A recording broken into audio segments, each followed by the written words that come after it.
Welcome back to London Beautiful Life, and we're at the Harbinger Premiere at the Courthouse in central London.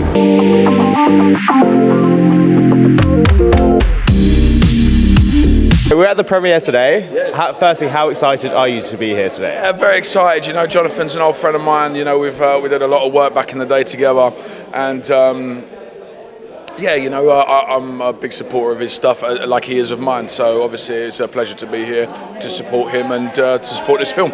So how did you get involved in this? Because you do the voice for the puppet, so how did that all come about? I do the voice for the puppet.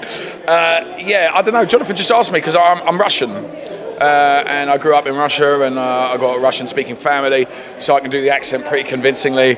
And he wanted some sort of Eastern European, and he asked me. He just called me up. He just said, "Look, Nick, can you do me a favour?"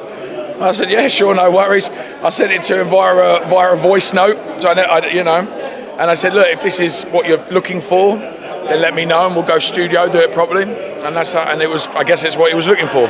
Get it? So for people that want to be actors and who aren't in the industry yet, what's the difference between obviously being on camera, actually acting, and then compared to doing a voiceover? Yeah, can it be difficult? Well, I mean, it is different. Obviously, with acting, you're using your body, I guess. Do you know what I mean? And you're, saying the lines and reacting with your fellow actors. When you're doing the voices, you don't really. You're kind of on your own, do you know what I mean? So you kind of got to feel it and feel the vibe yourself, sort of thing. So it's a very different medium, same thing, but just same ball game, but just a different league. It's just a different setting. Do they give you like a kind of like clips of what the scene could be? No, not on this one. Sometimes they do, but they didn't on this one. He just said, "Look, just try and be scary and try and try." Basically, it was just like, this is the picture of him. What do you think he sounds like? That's basically what it was. And I just came up with the voice. So we're going to talk about Rise of the Foot Soldier as well. Obviously the new one's coming out, which you have directed. And you have been a part of the previous ones as well. Why do you reckon the public loved Rise of the Foot Soldier so much? I got to be honest, without sounding in any way political or anything like that, I think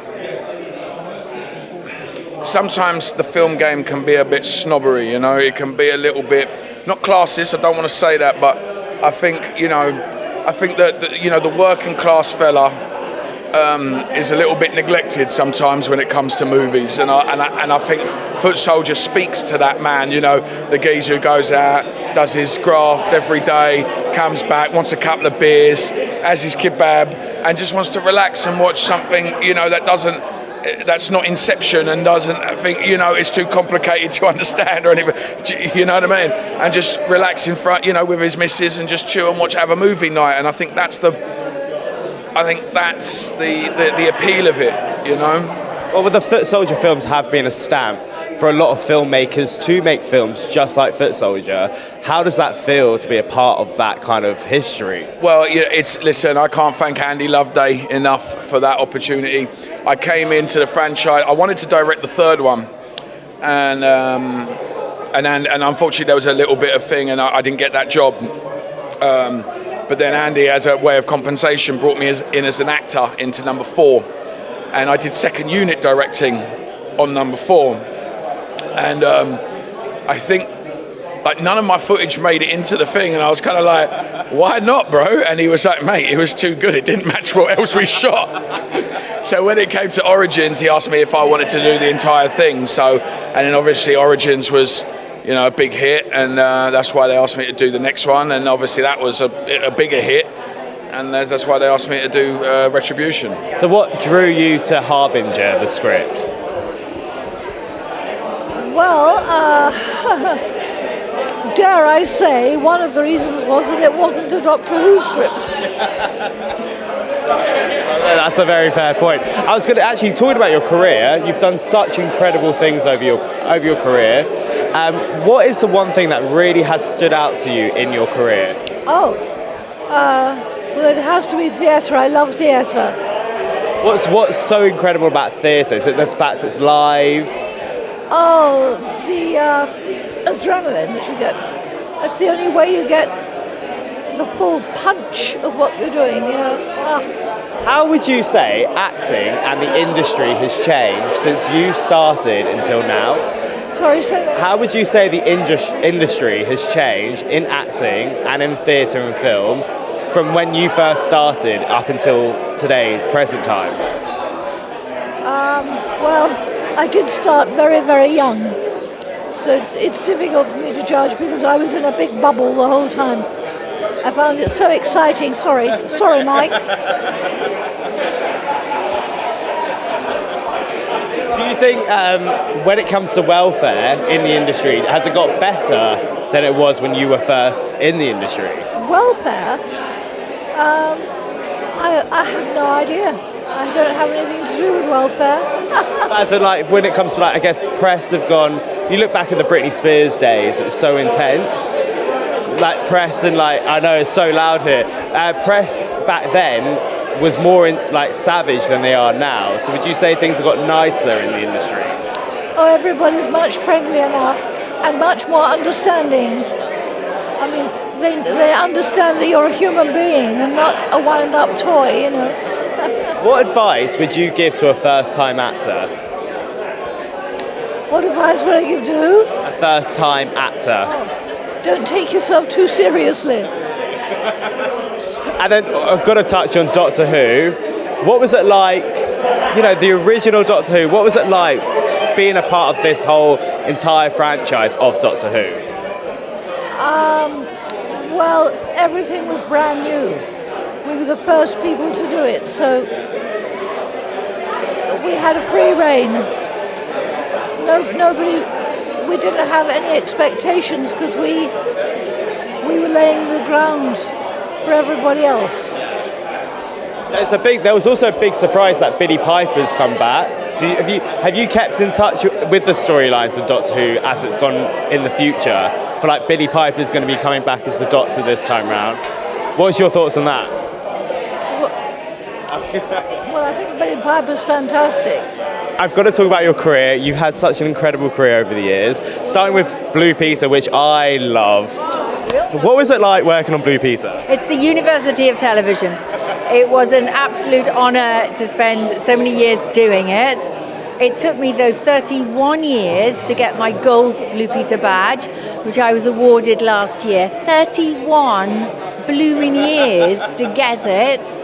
Anyway, I got it last year, so I was immensely proud. I think it's one of those things that will stay with me for the rest of my life, but I'm very proud of it.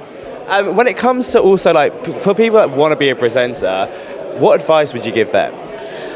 Somebody once said to me, the art of being a good television presenter is being natural in unnatural circumstances. Because it's not natural, even what we're doing. We're having a chat, you're holding a microphone in front of me, there's a camera, there's a light, we're in this environment. So I think it's to cut through the hole of the lens, that black hole, and just talk to one person. What would you say is the difference between working on a children's show like Blue Peter to then doing maybe like GMTV? Because obviously GMTV could be, you're dealing with loads of different news stories. Yeah. How do you separate the differences? I don't think I ever did completely. I think I just sort of went from Blue Peter into GMTV and thought, what the hell have I done? Take me back to Blue Peter now. Well, my mother did say to me today that you were the lady of the UK. She used to love watching you in the mornings, which brought so much joy to her in the morning. Oh, well, that's so kind. What's your mum's name? Laura. Laura, that is so kind of you, Laura. Thank you very much. So I think you, when I arrived at GMTV, I was quite intimidated, of course, by a lot of journalists, until I realised that all I had to do was be the person at home, to ask the question that your mum wanted to know the answer to. And once I got that, then I didn't have to show off my greater knowledge of some journalistic matter. All I had to do was ask the questions that she wanted to know the answers to. And I think then I think news was very different then. I don't think we weren't filling the 24-hour news monster in the same way. So people waited for their news. and I think it was a different world. Well, yeah, it was less channels, so more people were watching now instead of today. So we had, compared to the ratings today, we had fantastic viewing figures. But then we did, Sky News wasn't up and running. Channel 4 just had the Big Breakfast, which was completely different. So if you're going to watch the Big Breakfast, you weren't going to watch us. The BBC wasn't as good as it is now. It was very sharp now. It's an excellent programme. But it wasn't at the time. So to be perfectly honest, we didn't have a lot to fight against. I've also got to ask, entertainment news, when it comes to entertainment-wise, there's a rumour that Big Brother this year is going to try and get every single celebrity Big Brother contestant, no, not every single one, into this year's Big Brother. Would you do it if you got the phone call?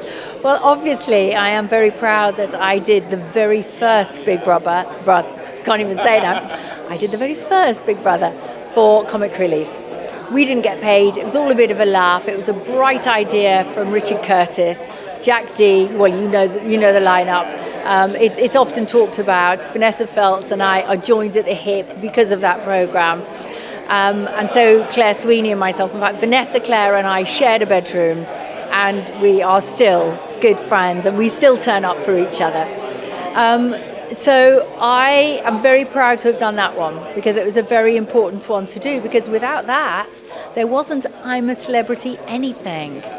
Richard Curtis and his bright idea to raise awareness for Comic Relief changed the course of television history. Did you have all the chickens in the house as well? Yes, we did. We had the chickens. Thank you for reminding me. We had the chickens. What was that like, hearing them in the morning? It was lovely. I used to love going to the greenhouse, the chickens, the tomatoes. Look how Big Brother has changed. Well, what advice would you give to the contestants going in? Because obviously it's still an intense, even though you do it for charity, you are still living under cameras for 24 hours. Well, I would say, and I always think this is shocking, when it's I'm a Celebrity, get me out of here, or Big Brother, that contestants still say, no, I didn't realise what I was letting myself in for. Don't be ridiculous. You've got YouTube. You can study, you can SWOT, you can look at everybody, everything. You can see where people got it right, where they got it wrong. The only thing that I would say to anybody is that Big Brother, metaphorically speaking, undresses you straight away. You can't hide yourself in there. You can't hide the person that you are. So if you think that if you have a little side to you, maybe don't go in. So we're obviously at the Harbinger Premiere. How does it feel to be here? Oh, so exciting. It's so amazing when you film these things, and getting it onto the big screen, well, it's just the best thing you can have. So when it comes to this film, what drew you to this script? I think because she sort of plays, she's a victim in this. So she's very vulnerable, has PTSD, and I haven't really played anything like that. I usually play quite strong characters. So I was really, I was quite excited to play someone who's a little bit, vulnerable.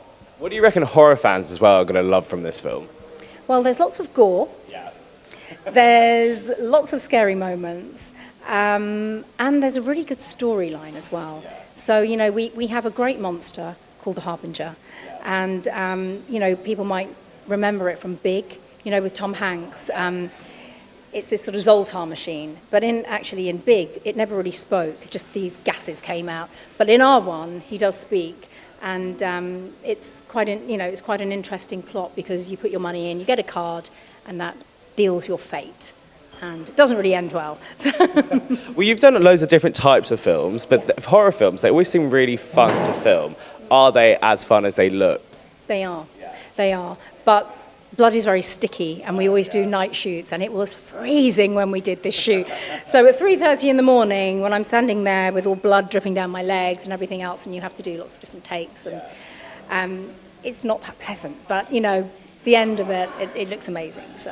Well, actually, that's a good question. For first-time actors, because obviously they will look at a horror film, they'll be like, that is really fun. But I reckon patience-wise, people in the crew and cast could get, if you're doing a 3:30 a.m. shoot, you're covered in blood in the middle of a forest. What would you say is the best advice to give to a first-time actor wanting to do a horror film because they think it's a load of fun? What advice would you give them? I'm going to say enjoy every bloody minute of it, because you're doing what you want to do. And if you can act, it doesn't matter if it's in -10 or 35 degrees, enjoy it. It's so rare that we get to act and make these movies, you know, people who are coming into the industry now. So enjoy every moment. Obviously, there's some scenes in the trailer, because I've really seen the trailer. There's some scenes, obviously, it seems like on a Ouija board. Yes. Did anything creepy happen? I know you're acting, but do creepy things can happen if you are doing like seances or on a Ouija board, like acting, but you're kind of still doing it? Yeah, I mean, we were actually filming in a haunted house, a known haunted house, and it was really creepy, and things really did happen, you know, people walking around when there wasn't anybody upstairs, and we were just running around screaming, really. There was not much acting in it, it was just actually we were just scared for the whole time. So, yeah, things do happen, actually, especially if you're a bit, you know, susceptible to these sorts of things, and, you know, every creak, everything, you just always think, oh my God, it's because of that. And what do you reckon fans are gonna, when it comes to like the favourite scene, what's your favourite scene in this film, and what do you reckon fans are gonna love when it comes to a favourite scene? I don't think I said that correctly, but I understand exactly what you meant. I think that fans, it depends how old you are, because I think the older fans, like my sort of age, will love the scene with Carole Ann Ford. You know, the original Doctor Who girl. I think they will just love that because they would just love to see her. And I think that they might like all the gore and all the killing. I think that's really cool. All the, you know, the killings in them are really, really good. Also an incredible cast as well, like you just said, Carole Ann Ford. What was it like working with people like Carole and like Nick? Yeah, I mean, no, it was great. I mean, we're lucky that the people that we work with, we always are really friendly with, and we make really good friends with them. I've done like 3 movies with Gary Webster, who's the leading man. I've done 5 movies with Johnny Palmiero. And Joseph Ems as well. I've done 1, 2, 3 movies with him. So it's really nice once we get our little actors together to work with them again and again, and just build a really good relationship with people, because I think it's really important. Because if you can respect one another, you know, in the green room, it doesn't matter if you've done 1 movie or 100 movies, we all have complete respect for one another and patience. So it's really nice. Is it like a family when you do work with the same people over and over again? Is the comfort there when you go on first day on set again and you see someone you know who you've worked with quite a few times? Really sorry we're going to have to stop. Oh, okay. Yeah. Okay. Great. Yeah. No, it is. It is one big family. It's #WeAreShogun. We are one big family.